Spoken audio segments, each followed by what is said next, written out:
নমস্কার, জয় রাধে, রাধেশ্যাম, রাধে রাধে। নারদীয় ভক্তি সূত্র। কথাটা অপ্রিয় হলেও সত্য।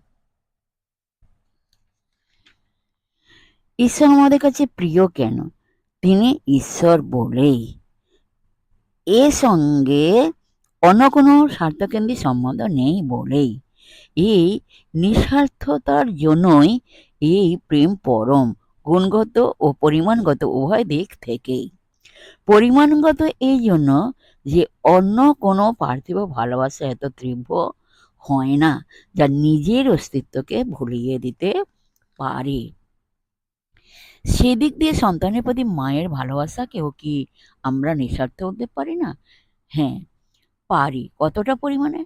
হয়তো সমস্ত পার্থিব সম্পর্কের মধ্যে নিঃস্বার্থ ভালোবাসার এটি কথঞ্চিত শ্রেষ্ঠ উদাহরণ। যখন শিশু খুবই ছোট থাকে, অনন্ত অন্তত সেই সময়টা তার কাছে মায়ের কোনো প্রত্যাশা থাকে না। কিন্তু যতই সে বড় হতে থাকে, সমাজ সংসারে সে একজন সদস্য হয়ে ওঠে, তখন মাও কিছু প্রতিদান আশা করেন। তবু সেক্ষেত্রেও এই ভালোবাসাকে আমরা সম্পূর্ণ স্বার্থলেসহীন বলতে পারি না। কারণ সেই আমিত্ব বোধ, অধিকার বোধ সেখানে নির্ভীতে কাজ করে।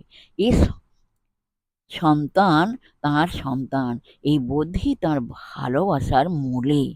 অন্যভাবে বলা যায়, শিশু তো মায়েরই প্রতিরূপ, তাই তাকে ভালোবাসা নিজেকে ভালোবাসারই এক রূপান্তর মাত্র। তিনি নিজেকে ভালোবাসেন, তাই সন্তানটিকেও ভালোবাসেন। সেজন্য সেটি হয়ে যায় স্বার্থযুক্ত। জগতের সমস্ত সম্বন্ধের ক্ষেত্রে এই একই নীতি বা স্বার্থ কাজ করছে। ভালোবাসার সঙ্গে মিশে আছে আত্মরতি। কথাটা হয়তো শুনতে রূঢ় বা কঠিন, অনেকে শুনে বিচলিত বা হতাশ হবেন, কিন্তু গভীর নিরপেক্ষ বিশ্লেষণ করে দেখা যাবে কথাটা অপ্রিয় হলেও সত্য। রাধে রাধে, নমস্কার।